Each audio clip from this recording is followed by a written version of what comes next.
Hello, welcome to Tea with Molly. I'm here today with Dr. Jim Goldstein, the creator of Powerful Partnerships, and he is also an evolution man, meaning he is always evolving, always ever changing with his passions, not necessarily ever changing, but truly reinventing himself. And I'm here delighted to have him on the show to talk a little bit about that, being able to move and sway and create and reinvent. Thank you so much for being here. Thank you for having me. So on the topic of moving and swaying and reinventing, how did this whole concept of powerful partnership, how did that come about based on your career and your initial thoughts of where your career might take you? It really wasn't based on my career. Okay. It was more based on my marriage. My wife and I did not live together before we got married, and we had a wonderful courtship. We had a very romantic, my parents had this little place on the river on the eastern shore of Maryland, and she lived in Philadelphia and I lived in DC, and we would meet each other there. And what's not to like? You know, it was 180 feet of waterfront and sailboats and ski boats, and I would just meet her there on the weekends. So we had a terrific relationship and a courtship, but we never really lived together. And we hit some rough times when we got married and started living together, because we were, you know how they say opposites attract? Mm-hmm. Well, that's very true, and I like that. My wife is very different from me, but it's also nature's little dirty trick in that there's all these other opposites that make the person impossible to live with. So I couldn't believe how difficult it was. I mean, the way I did things was just the opposite of the way she did things. I'm kind of messy. ADD, I just start things and leave them and make messes wherever I go. And my wife is very orderly and neat. She likes a place for everything and everything in its place. And I'm just, you know, just leaving cabinet doors open constantly. And there were a lot of clashes early on. The bloom came off the rose quite early in our relationship. And it became very apparent to me after we had children. And the origin of Powerful Partnerships came when I saw the stark contrast between how I felt about my children and their wants and desires and how I felt about my wife and hers. And what I noticed was that there was something about the way my wife spoke to me, and it's probably in reverse too, the way I spoke to her. When she would ask me to do something, my first thought was, I don't want to do it. Whatever it is, I'm against it. So like, no, are you busy? Yes. Whatever it is, I'm not doing it. So now she would convince me to do it and show me that it was a good idea, and she was usually right. It was a rational, good reason. But I thought, what is that? Because after we had children, when they were about between 3 and 5, anything my kids wanted, I wanted to do. Anything they even intimated that they liked, I wanted to get it for them. How can we make this happen? You know, it was just this orientation that I have towards them. And I thought, no, isn't that strange? There's no one I love more than my wife, but I don't want to do what she wants me to do. And interestingly, that the children's requests were usually ridiculous, and hers were very reasonable. And I would like to do the ridiculous ones and not do the reasonable ones, because it's who's it's coming from. Right. Now I know they're more adorable and they look up to me and love me and stuff, and I want to be their hero, but it was more than that. There was something about the way they were being with me that was qualitatively different than the way I was being with my wife and she was being with me. And I thought, these kids are powerful. They get everything they want. They have all adults orienting themselves about trying to please them, and they don't even speak that well. And yet everybody's trying to figure out, what do they need? What do they want? Maybe we could get this. Well, you want this, honey? You know. So I thought, what is that? Why is that? That's absolutely true. So this is, I thought, these kids are powerful. I'm not powerful. I can't seem to get my wife to do what I want. She can't get me to do what she wants. What's the difference? And that's what it was. I started to really examine, what is the nature of power? How are people able to bring forth things? And my kids do it so easily. And it's actually true from the time they were born. They couldn't speak at all, and yet the whole world was oriented around, what do you think? I think she's hungry. I think, no, let me hold her. I think she, it's like, what is this? Perfect strangers are going to help. Yeah. So I started to look at how they communicated and how we communicated, and I saw a big difference. I realized that with my children, they never ever, they wanted a lot of strange things. And they didn't care where they were when they said it. And they fully expressed themselves. They were really full out in the department store, going to tell you what they don't like. But I never felt like I had to do what they wanted. I never felt forced. And I thought that's the key. The key is these little powerful beings don't use force. They don't manipulate. They don't coerce. They don't use guilt. They don't pressure. They don't pout and hint and all this other kind of stuff. Later they did, and they lost their power. After they got to be about 6, they were like, they were hard to negotiate with. So you would, they would say, Dad, you promised. You said the same thing for Todd, so you have to do it. It's like, oh, I guess I had, it wasn't, they weren't as powerful because I didn't want to do it after that, after they would sort of force me into it. But they, of course, they learned force from us. But I realized, I started looking around, and I said, this distinction about force is huge. It's used everywhere. Everybody is pressuring and coercing and convincing everyone else to do what they want to do and manipulating to get an outcome. Why is that? And I realized it's sad because the reason that you manipulate and the reason that you use force is because you feel powerless. And when you're powerless, you don't believe in love anymore. You see, my children got what they wanted strictly from love. Everybody would love to please them. And they were emanating love and expressing love. And so their desires were expressed, but without any particular manipulation in it. But once you start using force, it's because you don't really think you can get what you want without it. You don't believe that somebody would love you enough to want to give you what you want without giving them a good reason. And so we all become reasonable. So it's a big deal, you see? And so I looked at my relationship with my wife and I said, this is nuts. I used to feel this way about you. I would do anything you wanted. When we were meeting at the shore, I was like, you like boating? I'll do this. You like movies? What movies you like? I'll see. I would do anything because I loved her. And because I didn't feel like I had to. And because I was free to express my love in that way. So I was only interested in what would please her, and I liked making her happy. And it turns out that's a pretty natural thing for all human beings. Human beings like to please each other, if they can, if it wouldn't kill you. Right. So I thought, what would it be like if we had a relationship with no force in it? Suppose we could have a relationship where I could count on you never to do anything that you didn't want to do out of love. If you felt pressured, forced, coerced, moralistically, whatever, don't do it. And it was scary. We looked at each other like, we both had this thought like, you would never do anything I wanted if you didn't have to do it. I have to convince you. I have to show you that it's right and wrong and good and bad and better and worse. It was very scary. Like, we're going to just trust love? How do you know we won't just be completely selfish? Would you help me with the dishes? Nah, I really don't feel like it. No. It's just like, no. So it was a scary time. We both decided, that's it. We're going to make love the only legitimate motivator in our life. No more force, no more coercion. And worse, no more sacrifice. No more like, well, these are the things you have to do when you have a partner. No sacrifice.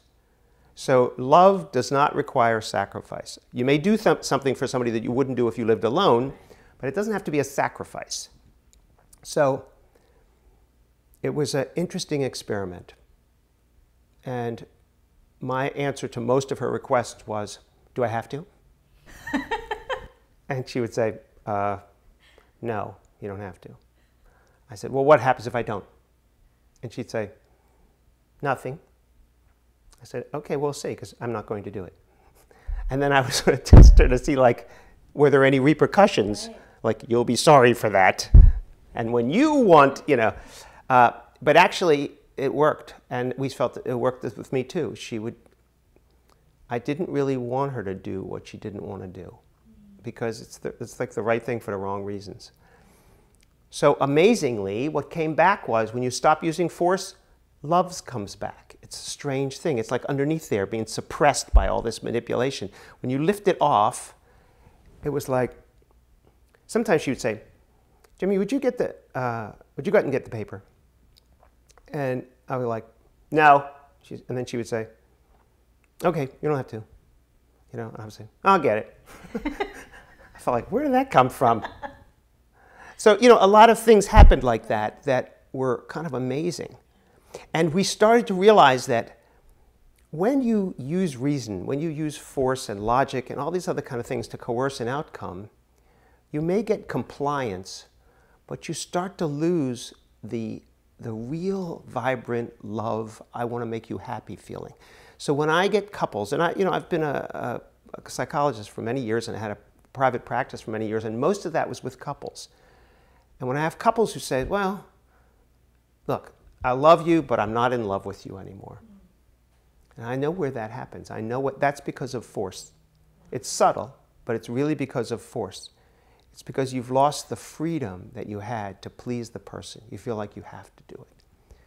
And so if you take that force off, I call it getting the rubble off the runway, then the plane will fly. But not until. Well, a lot of couples are just taxiing around, and they've been taxiing for years, and they're not flying anymore because it's just too much trouble. So it really, really dramatically changed our relationship. After a while, I realized, oh my gosh, she never does anything for me that she doesn't want to do. So if she makes me dinner, it's only because she loves me and she wants to make me happy. Oh my gosh, yeah. So I like those dinners. When we also discovered that, she picked this up faster than I did, but Lauren one time said to me, this is like a stupid example, but she said, Jimmy, listen, when you get out of the shower, we had just moved in together, you know, it's like, when you get out of the shower, we moved into our first home, be sure that you have to close the shower curtain. And I said, well, why? I leave it open. She said, well, no, it's better if you close it. You hear the better, worse? Yeah. That's force. Okay. So I said, well, no, it's actually not better. I think it dries better. Well, it'll get mold. If you leave it like this, it'll get mold. So I said, look at this shower curtain. I bought this. Will not mold. You get this? She says, well, it looks better that way. I feel like it looks... Anyway, we got nowhere with this. Do you get this? Yes. So it was just two horses on their hind legs. A lot, okay? So I thought, finally she said to me, listen, you don't have to do it. I just would like you to close it. I don't care if it's the right thing or the wrong thing. I would just make me happy if you do it. I said, well, I'm not doing it. She says, well, you don't have to. I said, good, I'm not going to. Very mature, as you can tell, our relationship. But what happened was, a couple days later, I was in the shower, I got out. By the way, the other thing was, why are you telling me that this is my bathroom? You're in my bathroom telling me to close my shower curtain. This isn't even your bathroom. You have that bathroom. We purposely did this. Sorry, I'm visualizing on the outside. It's hilarious. So finally, I get out of the shower one time, and I just closed the shower curtain. And then I thought, what did you just do? And I put it back where it's supposed to be, open. And I didn't tell her I did that. I was just like, that was weird. And so, you know, she's walking by, and I'm leaving it open because she can't tell me what to do. And because we don't use force, and I felt forced, so I'm not doing it. So then I got out of the shower another time, and I closed it again. Right. And then I thought, I'll leave it, see if she even notices. So she made a big fuss over it. It's like, did you close that shower curtain? I said, don't get used to it. I just was trying that. Oh my gosh. She said, well, thank you. Thank you for doing that. So I thought, oh, it's nice to be appreciated. Right. So I started leaving it closed, and she liked it. You know, so it sort of brought back this thing of like, God, that's all it takes to make her happy. That's a pretty easy request. I don't really care that much, to tell you the truth. I just didn't like her telling me what to do. Right. So I started closing the shower curtain, and she started appreciating me more and more. And then all of a sudden, things started moving the other way. Like, I kept doing more and more things to kind of blow her mind. And then she was really, really appreciative, and I kind of liked being her hero. And then, you know, things very much changed after that. So was it an immediate thing that you saw, or did it happen? Like, did you take note right away that something was, okay, that Well, worked? a lot of it has to do with, you fall into a trap with another person when you try to convince them of the rightness of your argument. We all want to be right, but it's a real awful, shallow victory to be right. You can't be happy and right at the same time. So we had the same exact conversation about how to fold the towels when you get out of the shower. So she says, listen, when you get out of the shower, don't just take the towels and throw them on that hook. Take them like this and fold them in thirds and put it around like this and then flip it over the bar so it fits neatly. It's like, this is my bathroom. Here we go again, you see? So she finally got smart and she said, well, it dries better that way. I said, it doesn't dry better that way. The physics of it is that if you hang it on the hook, there's more surface area to the wind. So finally she says, all right, I don't want to have this conversation. I just want you to do it this way because this would make me happy. If you don't, you don't. So I said, well, I'm not going to. It's stupid. And so I didn't until I did. One day I got out of the shower, same thing. I was like, now let me try this. It wasn't such a bad thing. You know what I mean? It was so important to her. I thought, all right. You know what I mean? And the same has happened in reverse. She does. Oh, here's another thing. What I got from my children was that part of being powerful is to, since you're just expressing yourself and you're not forcing anybody, then you can let go of having to be reasonable. My kids made outrageous requests and they weren't reasonable and I still wanted to do them. So I started to realize that if Lauren didn't have to do what I said, why not ask for what I really want instead of what I think I might get? Wow. See what I mean? So I said, well, I thought of something that I really want and you certainly don't have to do it since we're not using force anymore. She said, what? I said, I don't ever want you to interrupt me. If I'm on the phone, wait till I get off. If I'm watching TV, wait for a commercial. If I'm playing the piano, wait till the song's over. You know what I mean? I kind of would like it like this. And also, I would like to be able to interrupt you at any time. She says, well, that's not going to happen. I said, well, I didn't say you had to. She says, well, good, because it's, you know, I'd like my own TV show, but that's not going to happen either. Okay, so don't hold your breath. I said, well, I didn't say you had to. Good, because I'm not doing that. It was the same kind of thing. I said, well, you don't have to do it, but here's what I really want. I want you to be on the phone and just say, excuse me, Mr. President. Yes, Jim, like that, okay? Talking to the president, wait a minute, Jim wants something, okay? I want to have an idea, and it's so important that I interrupt you, whatever you're doing, and that you're fine with that. But don't ever interrupt me. Oh my gosh. And she's like, dream on. That's Talk not... about ridiculous. Right, see? But the liberating thing was, it was true. I really did want that. I want to be able to interrupt her. I'm kind of impulsive and ADD, and I don't ever want her to interrupt me. So as long as I can say it and she doesn't have to do it, why not put it out there? And I don't even know if she knows this, but I think she actually allows me to interrupt her more these days. And she doesn't interrupt me till the song is over. I'm a piano player and songwriter, so she lets the song be finished. She actually does that. Now, she doesn't do that because she's worried about my reaction. She does it because she loves me and because I'm very appreciative of anything she does in that direction. So there's no sacrifice, there's no history of anything that's fueling the fires of disagreement. I'm completely safe at home. I know that she won't make me do something that I don't want to do. And I never make her do anything that she doesn't want to do, ever.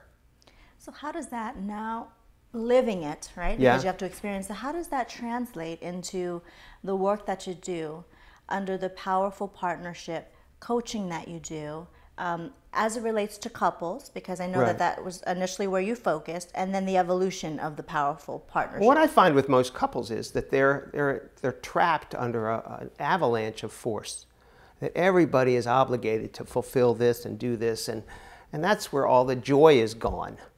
So a lot of it is just, I didn't say that because then they would get angry, and then that would be forced. That would force me to shut up. Or this one would do this, or then she wouldn't want to have sex because then I... So there's all kinds of... Oh, here's another truism. Force begets force. When you use force on somebody, it comes back at you. It has a way of coming back. So, like, there were times early in my practice where I was really important for this. You have to give me 24 hours notice if you cancel an appointment or I charge for the whole session. And I thought I was justified in doing that. My time is important, whatever. And they all agreed to it, because those were the terms. And I always say that on the initial conversation. But I found that if I used force, like, oh, you didn't give me 24 hours notice, you have to pay, they were like, okay. And then they quit. It's like, fine, you got me to pay the money for the session I didn't come to, but I'm not coming back. Wow. You see what I mean? So yes. Force begets force. It's not that you shouldn't have those standards and not that people shouldn't respect your time, but I'm a little more flexible about it now. I try to work with people, and I don't get taken advantage of, but I would like people to want to keep their word with me, not have to keep their word with me. And so that's a really important thing.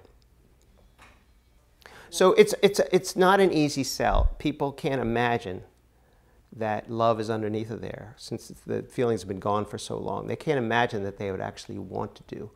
But I've acid tested this on my poor wife, and I know this works. Okay, I find myself just doing loving things for her that I would have done like only early in a relationship. I do them. I bring flowers for her for no reason. I do stuff like that. I like sort of blowing her mind. She does a lot of things to please me that I've never asked her to do. I know she doesn't really like to cook that much, even though she's a great cook, but she doesn't enjoy it. And I don't ask her to cook anything. I feel like, you don't want to make dinner, don't make dinner. You know, we have TV dinners and stuff. So, but she goes to 3 different stores to get stuff I like. That's so sweet. It is. It's just complete sweetness. And she puts love into what she makes. Everything she eats, I love. I'm not hard to please. But so it's a good thing. It's like, and I do a lot of stuff for her that's ridiculous in my eyes, but I still do it because it's so important to her and it's not that big a deal. Like, she insists that I step on the emergency brake when I bring the car into the garage. And we've had this discussion. I feel like, what's going to happen? It's in park, the key's out of it, it's plumb level. It's not going to float into the, into the living room through the wall. I just feel safer if you just do that. I'm like, but I don't want it. But you see, when I drive in now, and she's sitting next to me, I go, and push the little thing, and she looks at me, she says, I know why you did that. I say, yes, and that's the only reason, because I love you, and no other reason. I still think it's stupid, but I do it, because she makes her happy. See what I mean? Yeah. So my life is basically with her, it's basically about gratitude and fun. Right. And I like being ridiculous, too. I like asking for more than I have a right to expect, especially since I'm not forcing anybody to do it. It's just healthy self-expression that I got from my kids. Now, you wrote a book called Powerful Partnerships. Yes. Do you include these anecdotes? Do you include stories? I do. I do. Okay.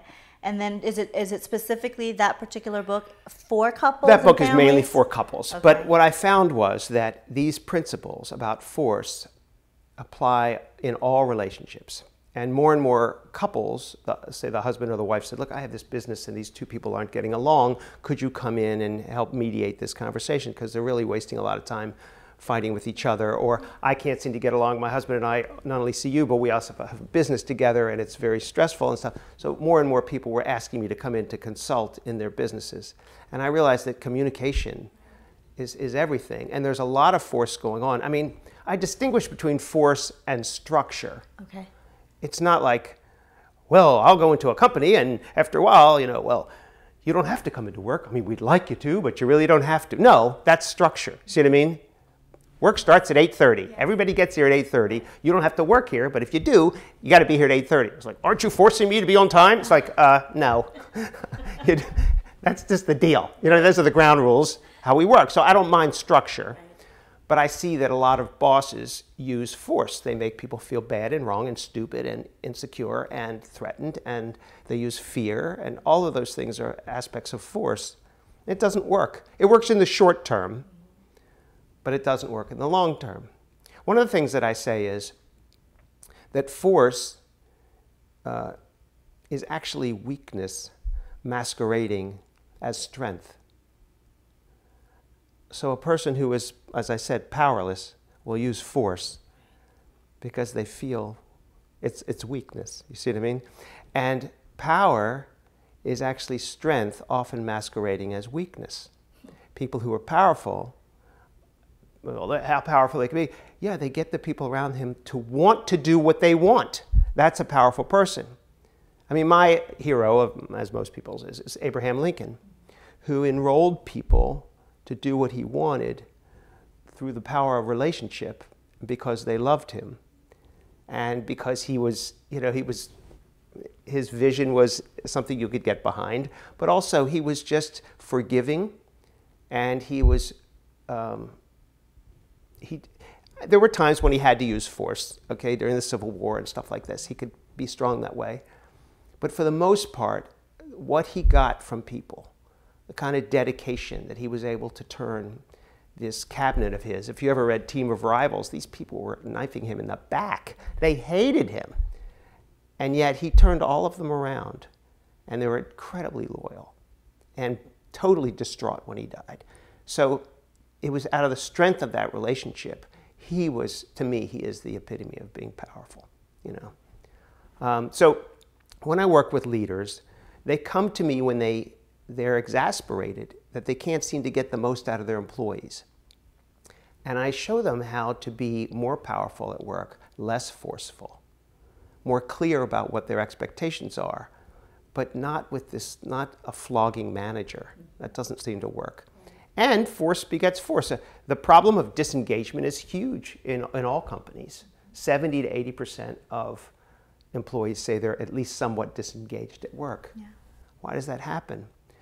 It's the same thing. They don't trust love. Well, I'm not saying everybody should be lovey-dovey at work, but you want to love what you do. Exactly. And if you're excited about what you do and you love coming to work and you love the people you work with, it's all better. It's much better than I owe, it's off to work, I go, and this is what I have to do to make a living, so I put up with. There's a lot of people putting up with a lot. But it doesn't have to be that way. You can actually have people who want to do what you want, who are encouraged and inspired by your vision, who will think of ways to use their critical thinking skills if you allow them to do that. So this is the transformation that I try to bring about by working with leaders. But again, it's all powerful partnerships. It's all, how do I be in partnership with everybody? When you're in partnership with people, they want you to win, you want them to win. They're excited to help you. They want the best for you, you want the best for them. The best relationship is a relationship when you have a boss who you look up to and admire, who you think is great, who thinks you're terrific. You get that. You can conquer the world. So I help companies and I help owners bring that about. How do you get people wanting to do what you want, thinking the way you think, taking ownership, being responsible, seeing what's wanted and needed and getting it done? How do you do that, Jim? How do you do that? What kind of programs do you have? I mean, is it truly just one-on-one? Do you have, how do you go about, you have a lot of change that can happen through your work, but are there structured programs? A lot of it depends on the size of the company and how it's structured. For instance, I've worked with management teams, but I find that my greatest impact, believe it or not, is to work off campus with the owner. I'll come in, I'll meet the managers, I might be there, but I don't want to really I don't want to be this guy they're going to say, was that him saying that, or was that coach guy who's with them all the time, or is that really you? Or sometimes I would come into a company and they would look to me for leadership. The coach is supposed to be off on the sidelines, not on the playing field. So the best work I've done is where I meet with the owner at a restaurant for lunch or breakfast or something, often, and that person brings to me whatever they're dealing with. And I'm intuitive enough to know what it's like to feel like on the other end of them, and I can coach them in how to express themselves and how to, this is a thing that I just love, which is wisdom. I've been interested in this for years. All the ways that you can deal with people that bring the best out in them. So, of course, it's the whole overview would be to not use force.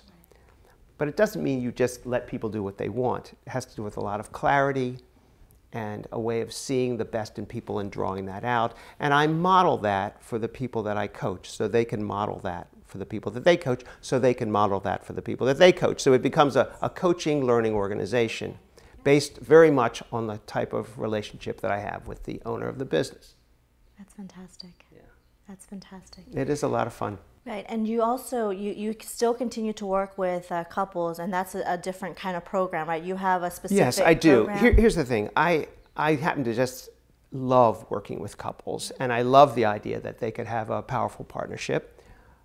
I've tried it in a bunch of different formats, and I still do this sometimes, where I've given seminars and weekend seminars and renting out hotel conference rooms and doing it that way with many couples. I've done teleseminars, webinars.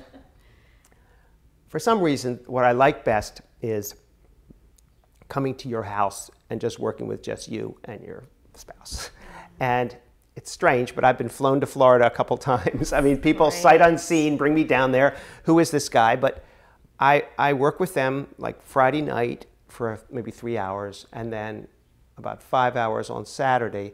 That's just to get through my presentation. I have this terrific PowerPoint presentation that has almost no words in it. It's just movie clips and pictures and things to remind me of what to talk about. But it's a way for me to really get them to understand what it means to be powerful, how to extricate the force from your life, and all the different situations that this applies to. And they like it. I just plug it into their TV and say, I've got my wires. You know, let me just plug into your flat screen and we're cool. Right.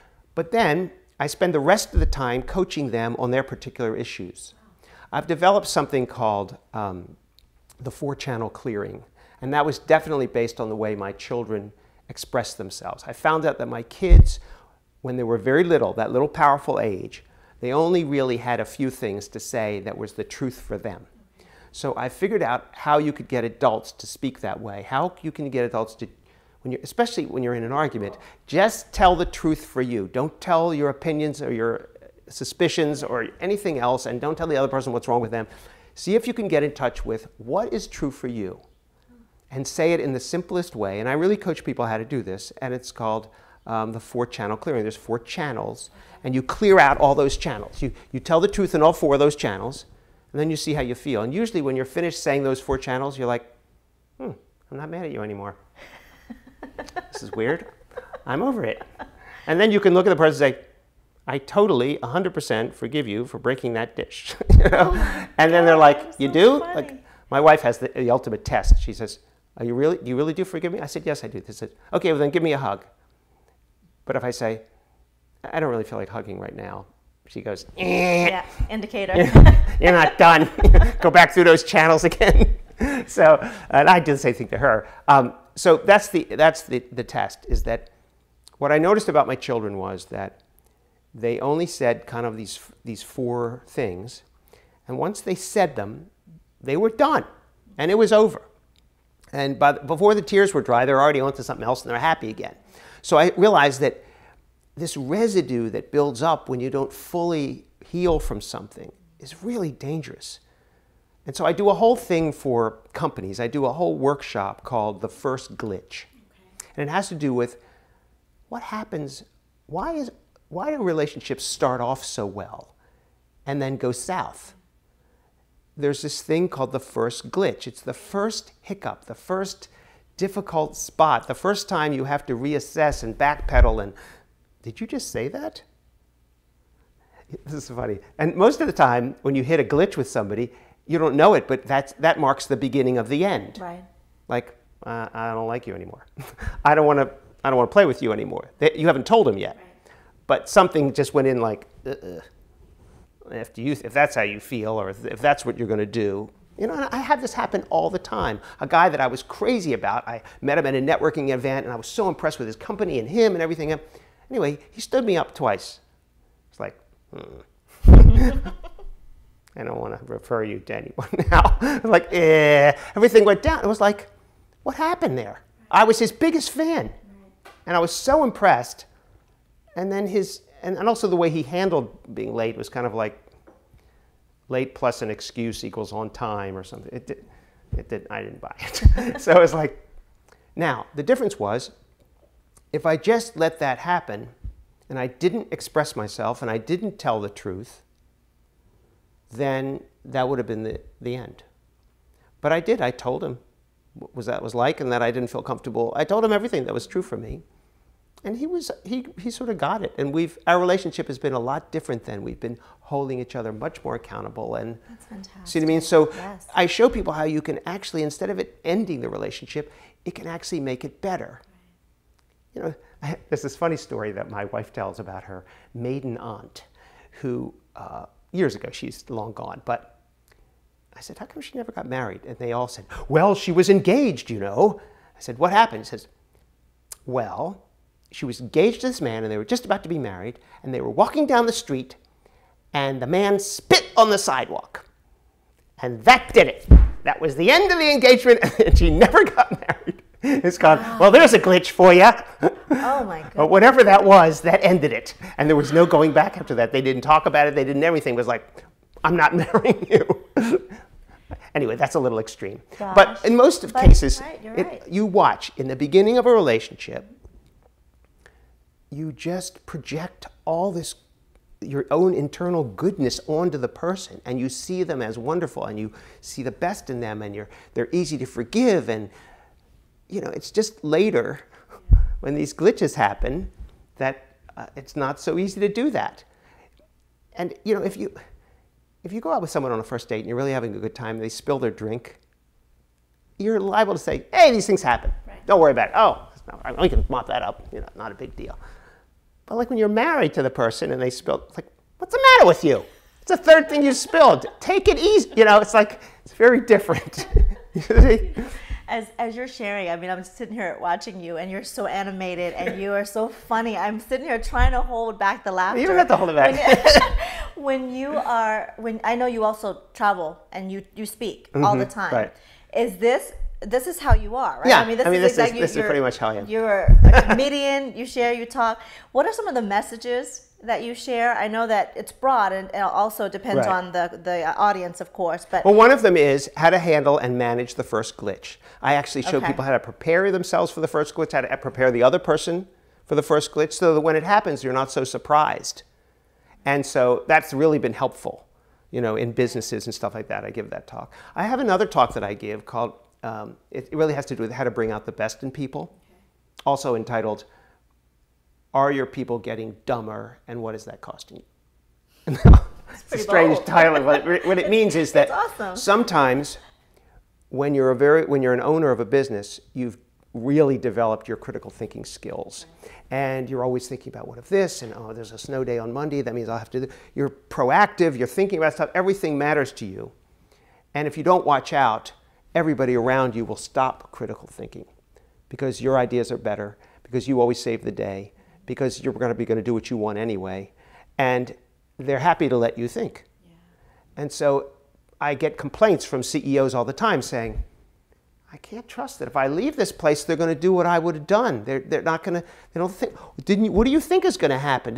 You left the thing there, and it's like, you want someone who's got those thinking skills, but unwittingly, you're taking them away. Critical thinking doesn't come easy to a lot of people, and it's quite a responsibility. And so, have you ever driven with somebody to a place that's difficult to find, except they said, that's all right, I'll drive? What a nice trip that is for you, not having to think about it. You don't have to look at the streets. They're going to get you there. Well, that's how people are about a leader. Oh, good. Your brain's working. I don't have to use mine. Terrific.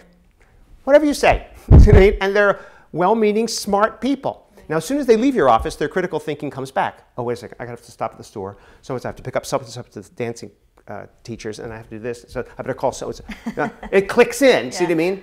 But when they don't have to critically think, they won't. And you're not getting the help you need. You're not really getting that kind of support.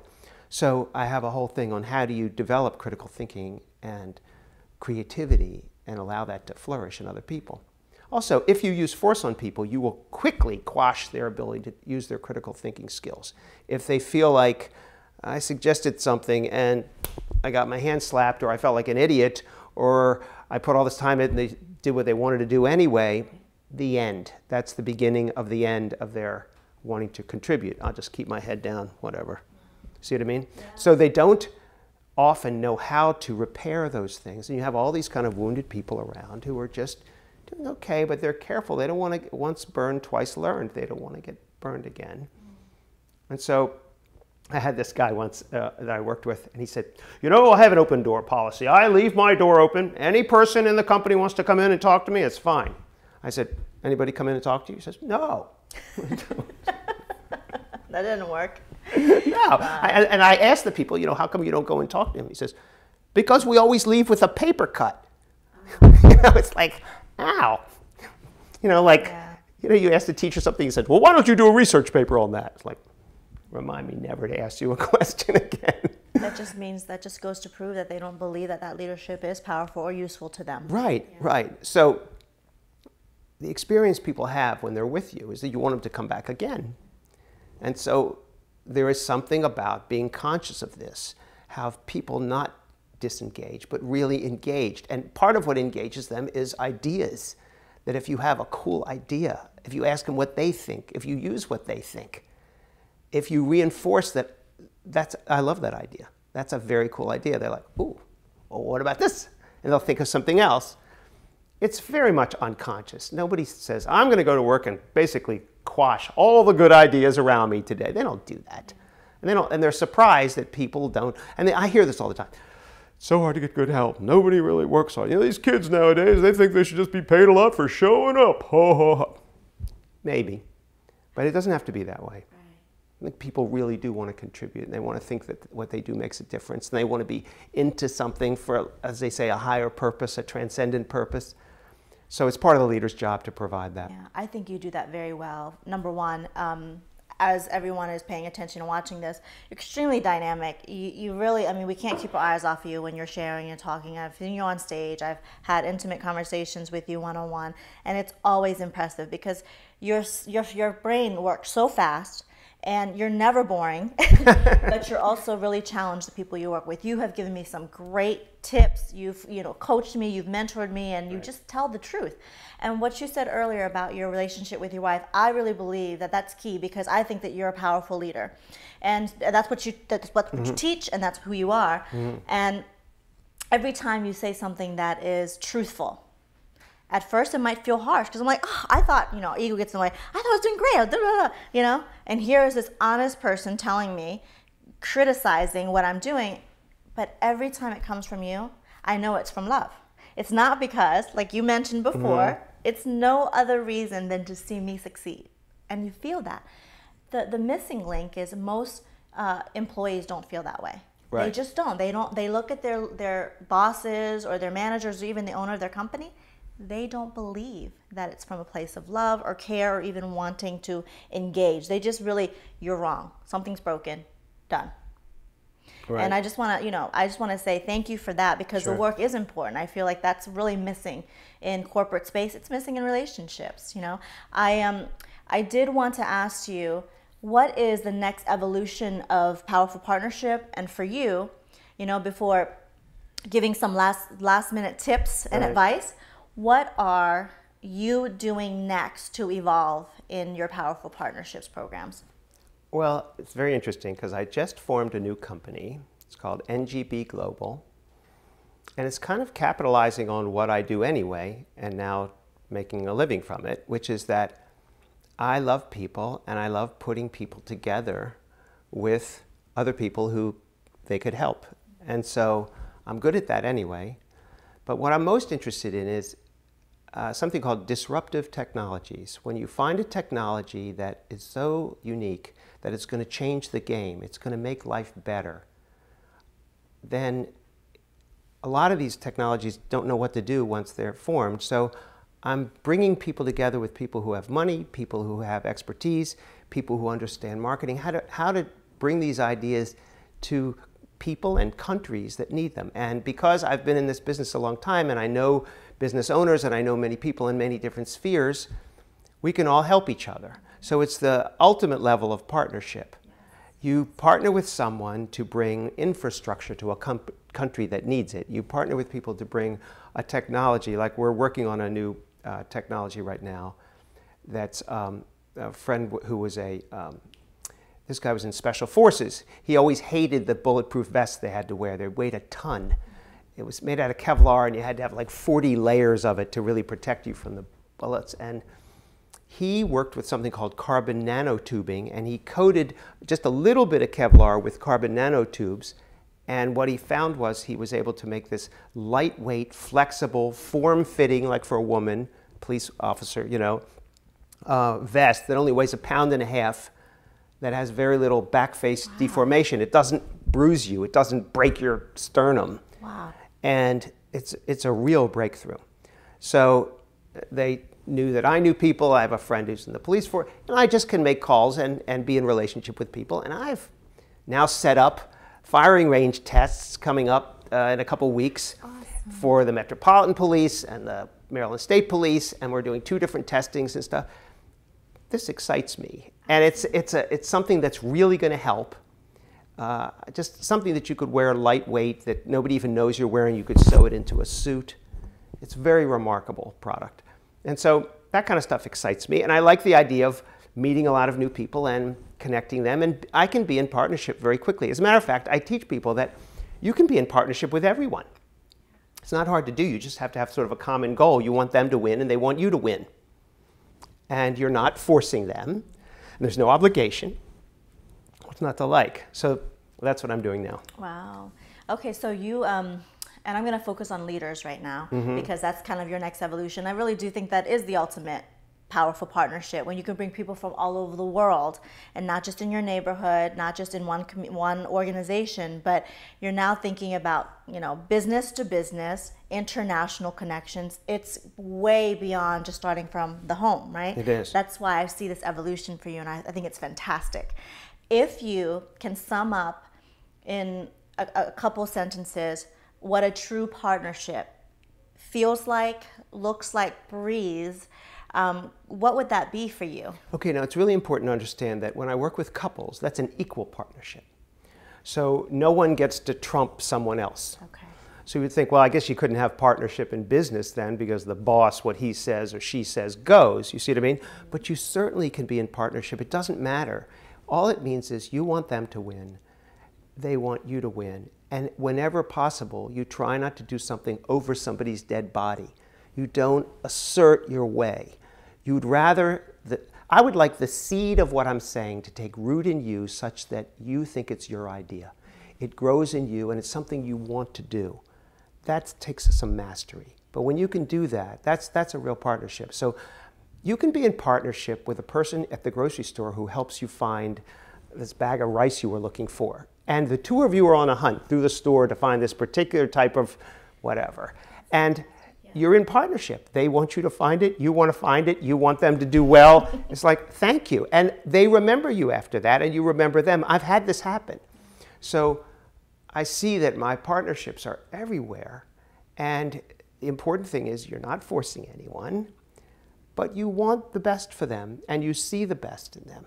I have a gift, and I think I can train people to do this. It is possible to see more in people than they're currently showing you. And you can draw that out, and you can speak to that highest self. And I do that all the time. And when I do that, the person rises to that perception that I have of them. I absolutely agree. It is possible. And it takes someone who has the gift. It also takes a willing participant to be ready to say, you know what, I think there's something deeper and better in me. Right. I'm just not quite sure what that looks like. Can you see it? Because I've been so clouded with my own stuff. One of the things I tell myself is I don't consider anybody's concerns trivial. They're just not trivial. And if you can speak to that, if you can say, you know what, that actually is a big deal. This thing that bothers you, it bothers you because you actually want to make a difference. Yeah. If it didn't bother you, you would just write it off and like, I don't care. But you do care. This is why you're upset. So the upset has some legitimacy. And when you speak to that, they're like, huh, so I'm not just a whiny complainer, as I was told. Fantastic. Maybe, point. you see what I mean? Yeah. Maybe I have something that's important for me to say. Maybe I just needed a better way of saying it without making everybody else wrong and bad. Well, and Jim, it also takes someone who actually cares enough about another human being to support that. Instead of saying, you're too hard, it's not going to work, I quit on you. Before even giving a chance to you really care. When you, and I think you care so much because you do have an extreme sense of empathy. You lived, you know, these things, these experiences, these feelings, these emotions. Yes. I mean, we all do. We're human. We've been all rejected. We've had our hearts broken. And when you actually can use the things that you've experienced, good, bad, ugly, to see that somebody else is hurting and use what you know to have been true for you, and maybe even still true for you. Right. Compassion is there, and more importantly, empathy. And that's what allows you, and that's what allows people who know that their empathy is going to help somebody really understand that they're not alone in the world. That's when it happens. That's really when it happens. Right. So thank you so much. This has been I just want to say something. Yes. It's so apparent in me that your success is all driven from the same thing. You're in partnership with everyone you meet. Most people say Mali and then I love her. You know what I mean? So it's, you know, it's a big deal. It's not just a gimmick. It's not just an act. Your heart is always the thing that speaks first in you. And so you're genuinely helpful, and you have a business sense, and you know how to be successful that way. So it's not just I love people, but I don't know how to make something happen. You make a lot of stuff happen. But when it's a courageous thing to trust love in a workplace, to trust that love is inside of people, and that's the only thing that's the real legitimate motivator. So to speak to that, to want that, to have the patience to bring that forth, it's very easy to use force. Force happens fast. Yeah. But love takes a little time. You have to nurture it and sort of plant the seed and not dig up every 5 minutes to see if it's growing. Keep it down there and just water it and have some faith. It's like that. This is how you function. You have ideas. I see you have ideas, and I see them manifest very, very quickly. But it's almost entirely out of what I'm talking about. It's out of relationship. It isn't some incentivized thing from money. It's just, it's out of relationship. And that's how important, you know, you are to people. So thank you for this opportunity. Thank you. You were going to make me cry, and I held myself together. I'm like, don't do this. That's good. Thank you very much. Welcome. You know, you're a dear friend to me. We have seen a lot of our life journey, and so it means a lot that you're saying that. Yes, we do have a relationship that's based on love and friendship, but our work in the world, we know because of who we are and what we've experienced, that it is about showing up with love, because we believe that the world can vibrationally turn itself back. And we've seen love. We have, and it's already happening, and we continue to be a part of that movement. Right. You know, to close out, I would love for people to find you. I really want them to have the experience that I can't speak for all your other clients and all the other people you coach and mentor. Right. I can only speak, again, from my heart. You have changed me in so many ways. Maybe I've not even articulated this. I'm going to do it live on TV. Because you have learned with your own experience how important it is to be truthful. Truthful at a whole nother level than just factual. The truth of your emotions is also factual, you know, Right. learning and teaching and growing. I will say this, I make a big distinction between truth and honesty. Okay, I'm not a big fan of honesty. I'm a little more interested in truth. The distinction I make is that honesty sometimes comes off as just a mind dump. You walk into somebody's house and say, this place is disgusting. I mean, I'm just being honest, but it's hurtful. But when you tell the truth, it's just your experience. That's all you're expressing. It's not your judgment of someone else. So you know, when you speak the truth, and again, I still need to learn this better. You have to have permission, and you have to put a context around it, so you don't just come in with your guns blazing. Even if it is true, that can be very hard to take. So a lot of what I teach couples and I teach other people is, how do you establish a context for healing? How do you say something ahead of time so that the words that you express can be received without feeling defensive? And that takes some practice. But that, you know, and I'm still working on that. Well, practice, continue to practice, and then help us find you so you can also allow people to practice with you. I have 2 different websites, actually 3, but for jimgoldstein.com is about the work I do with leaders. It's just jimgoldstein.com. And then the work that I do with the couples course is called thecouplescourse.com. Pretty easy. And the work I do with the disruptive technologies, and we have about 6 or 7 of them that will really change the world. Congratulations. That's under something called ngbglobal.net. NGB, it's my 2 partners and myself. ngbglobal.net. Anyway, thank you very much. I loved doing this. Thank you, sweetie. Thank you so much. Thank you for being here.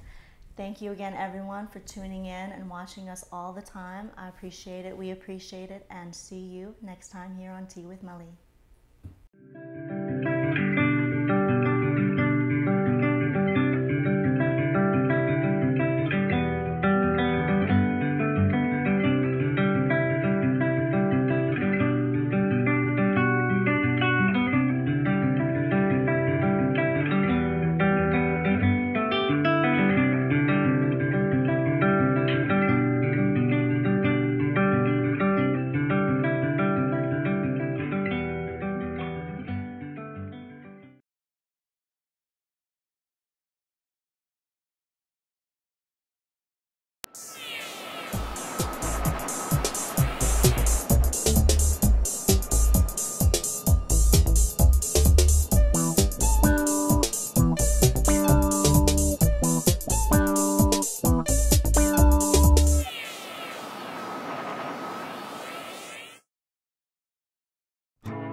Tell him that I've begun to dream of things to come, and tell the trees not to look for me. I'm going to find some peace of mind. Wake the sun. Wake the sun, wake the sun, wake the sun.